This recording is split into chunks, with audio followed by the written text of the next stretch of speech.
Hey homeschool friends, welcome back to the channel. Welcome to Curriculum Week. Guys, I love Curriculum Week. I love sharing everything that I have picked out for my kids. This video is going to be my 5th grader. So I know some of you all have older kids. I know. I don't. This is my oldest, and I feel like 5th grade feels so old. It feels like we are entering into some heavier topics, harder subjects, things like that. But I am so excited for him for this upcoming year, and I'm also very excited to share it all with you guys. And for reference, he will be 10 and a half come the fall. And so yes, welcome to the video. Welcome to this whole week. Yesterday, family subjects, the next 2 days, 4th grade and 1st grade. So stay tuned, stay tuned. But before I get ahead of myself, let's just hop into 5th grade.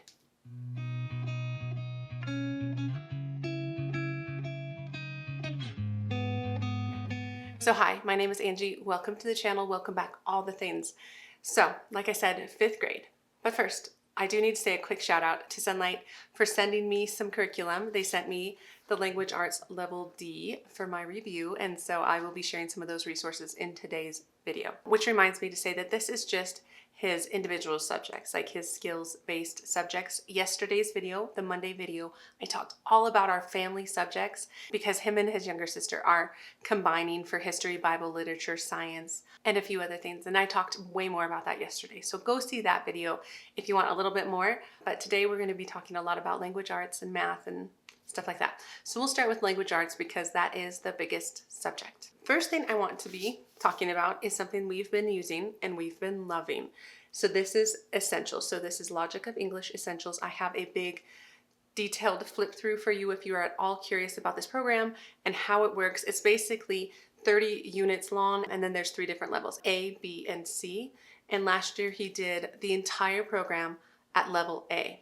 This year we're going to pull back a little bit, but we're going to keep going with spelling, especially because that was what drove me to this program, and that's what's helping him with his spelling, and he really does like this program.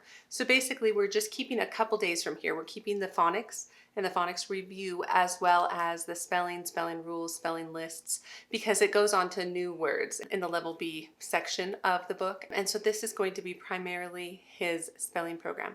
Now you might ask, well, why? Why am I dropping the other subjects? And really, for information, it's just grammar and vocabulary that are hit pretty hard in this program.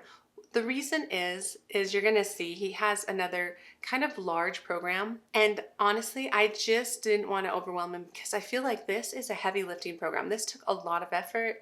It was lots of good learning, and I really like it, and my goal is to come back to it, the full program, for his 3rd time through it for the level C when he gets new spelling words, and then we'll hit upon all the grammar again and some vocabulary, because really we use Sonlight, which is very vocab heavy. Like vocab hasn't been a big deal for my kids because of how much we read.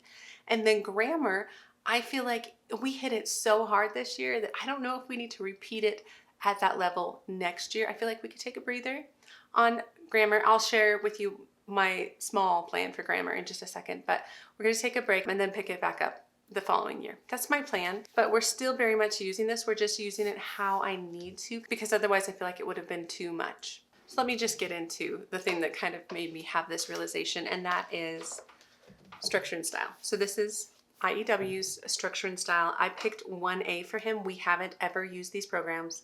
This is new to him. He requested a more structured writing program because we had been using more of a Sonlight and Brave Writer type programs in the past. And while I really do love that emphasis on like inner voice and things like that, I think this will help him just get a little structure to his writing and then potentially be able to kind of go back to that style of teaching writing. And so I picked up 1A, and I also did pick up that huge teacher program because I want to do it well. I feel like if we're going to do this, we're going to do it well. The other thing that I did want to mention on this is I did get the streaming, and so I wanted him to watch the lectures from Dr. Pudua, and I think that'll be really good. It's helpful on many fronts. I think he learns well from somebody else in that sense, but I also have 2 1st graders that are in the process of learning to read and all of that, and I just needed a little bit more independence from my 5th grader. So we're doing that for writing, IEWs for writing, and so that's spelling, phonics review, and writing. And then what we're going to be doing is, like I said, I mentioned the fact that I am using Sonlight's Language Arts D. Now, I'm not using this in its entirety either, but what I'm really I'm so jazzed about is that this is the level that I've been waiting for. I've been waiting for the time when the readers line up with the history, and so do the read aloud. So everything's very interwoven into the level D program. And like I talked yesterday, HBLD is the first year of American history. So all of these books are American history. What I'm using with my son, according to this grid, is mostly the readers. So I'm going to be following this reader schedule because it follows the history. So we want to stay on track as much as we can. I'll show you the readers in just a second. And then I do have the creative expression down here. So you might ask, well, you're doing structure and style. Why are you even talking about the composition in Sonlight? The thing is, structure and style is a 24-week program. We might need to slow down. I really don't know. I've heard lots of advice on the fact that people will take it a lot slower than it is written, but I also do have a 5th grader. And this 1A program is geared for 3rd to 5th grade. So I just don't know where he's gonna land on how well he can do IEW. But irregardless, I do like a lot of these assignments in Sonlight. I like that it's a little bit more creative. I like that he will still be practicing some of those skills while he's working on kind of that keyword outline structure that IEW is famous for. So that's my tentative plan with Sonlight Language Arts. I do take that back. The other thing I wanted to do with Sonlight Language Arts is the dictation. And so here is the dictation passage for like week 1. What I love about these activity sheets for Sonlight Language Arts starting in level D is they are written to the student. So this is again a form of independence I can give my son. He'll read it and he can even read the grammar, which, oh my gosh, I forgot to say that too. Okay, so we're gonna do the dictation. I think it'll be really good practice because there's dictation and logic of English, but since we're not using the full program, I'm not sure. I'm not sure if we'll use that dictation. I would rather just use what's in here for Sonlight and he can practice that, and we kind of have to figure out how we're going to do that. I'll talk more about that in kind of my update videos as we get started. But then we're also using this grammar section. And so we are technically only using these bottom 2. I was correct in that. I just forgot the fact that these first 2 days of creative expression are the dictation day and the dictation application, which is Sonlight's word for grammar. And so it will just bring back all these grammar ideas. It's like 2 basic rules of a sentence, and he can read all this and fill in the blanks for what he needs to fill in and work on. And maybe that week we're doing the composition, or maybe we're not, and we're just doing day 1 and day 2. So that's my plan, and that just keeps him fresh with his grammar, but not such an intensive program such as Logic of English. So we're just using it how we need to, and we're holding it all loosely, like always. But now I can get into the readers because I have covered everything I want to for Sonlight. And so this is just stack number 1 of the readers. So these are the readers, like this one, Blood on the River. So this is one of his first readers, actually. It's Jamestown 1607, so kind of early in American history. This is his first reader. And he's really excited. He's excited to be able to kind of draw in some of the things we'll be talking about in history and reading in our read alouds with his readers. And some of the other ones, these are not in order by any means. And this one has to do with the Erie Canal, so I think we're reading that one a little later. This has to do with the Alamo, and it's a graphic novel. He's super jazzed about this. Then there's the Ship Pack School. I think this has to do with like Pennsylvania and like a school in Amish country, I think, something like that.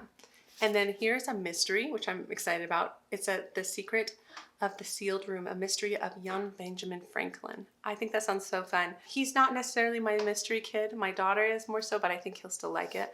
And then this book, I might make this a read aloud because I'm so excited because I have my PhD in microbiology, and this is about yellow fever or fever 1793. I think it's in Philadelphia. I love pandemic books. I know that makes me a little strange to some people.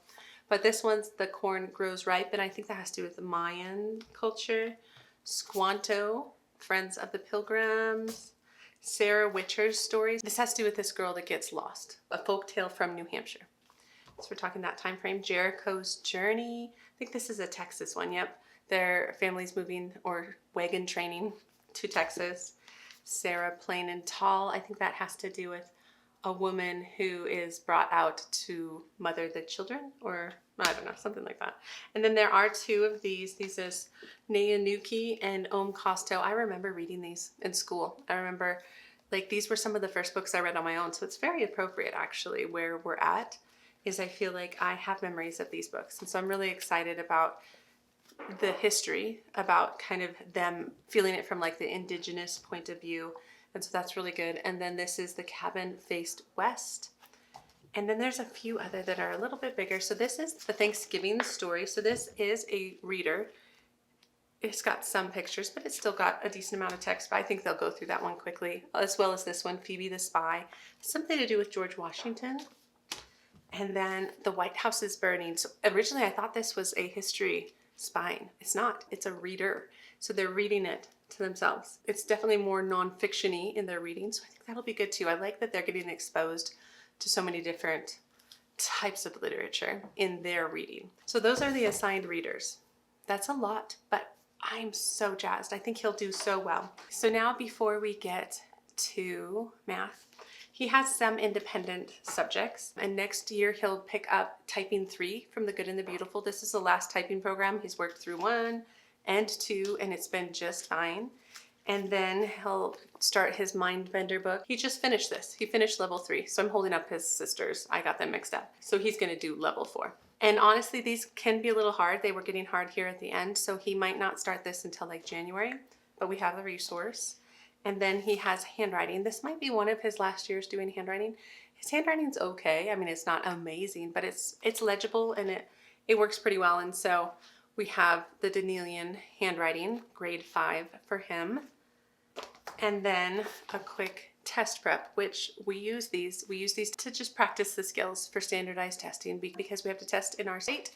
And so that's grade 5 for him. And so we don't even start that until after spring break. So I'll be holding that resource for a while. Oh, this is actually another thing that was kindly gifted to me from Sonlight, part of the all subjects package. So this part too came from Sonlight, which I'm oh so thankful for. And then this is Saxon Math 6-5. And so he finished up 5-4 this year, and he's moving into the green book, and it looks like it's set up very similarly in how the problems go. I have the textbook, the main textbook that all the problems are in, and then I have the solutions manual for myself, and then I have all of the tests and worksheets. And in this case, the worksheets are just the fact sheets. They're to write their own problems on like notebook paper when they're working out their actual homework assignments. So that's math. Although we are using Nicole the Math Lady. We started with Nicole the Math Lady last year, and it has been a huge hit. We learned that the grading aspect didn't really work for us or for him in particular. And so we are just doing the video option, and then I'm grading and we're going back through all the problems. So that just works better for us and for his retention and for me to really be able to catch what he is struggling with. So I think that's 5th grade. He does have his enrichment school classes, which are 1 day a week, 6 classes every semester, and so he has some wonderful ones planned for next year that he's super excited about. It's all kind of his tech kind of classes, computer classes, robotics, just like technical theater, and he just has a really fun schedule planned for next year. And then of course yesterday's video where we talked all about the history and the Bible and the literature as well as the science. And so you guys, I'm really excited for his upcoming year. He's just progressing so well through everything from the beginning of the year to the end of the year, and I think he'll be more than capable of tackling all of this. So that is what I have for my 5th grader. Let me know down below if you have any questions, thoughts, feelings, or any advice that you want to share with me as a mom who is approaching 5th grade for the first time. So anyway, I hope you all are doing well. If you like the video, give it a thumbs up, subscribe if you want to, especially if you want to be notified of the videos I have coming up the next couple days, 4th grade, 1st grade, all the things. And so that's what I have. I hope you're well, and I'll see you in the next homeschool video. All right, guys, take care. Bye.